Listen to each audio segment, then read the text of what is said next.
সম্প্রতি এক সাক্ষাৎকারে অভিনেত্রী অকপটে বলেন, সবাই বলেছিল তুমি হিন্দি ছবির নায়িকাদের মতো হও, জিস্ম এর মতো সিনেমা কেরিয়ার নষ্ট করে দেবে, এমন ছবি না করাই ভালো।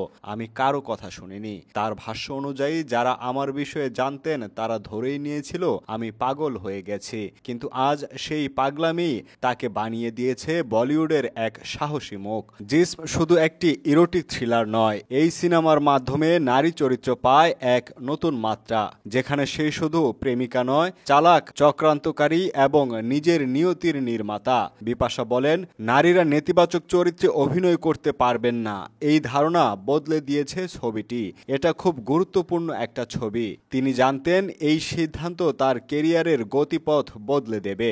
প্রচলিত নারী চরিত্রের বাইরে গিয়ে নিজেকে প্রতিষ্ঠা করাটাই ছিল তার সবচেয়ে বড় সাফল্য।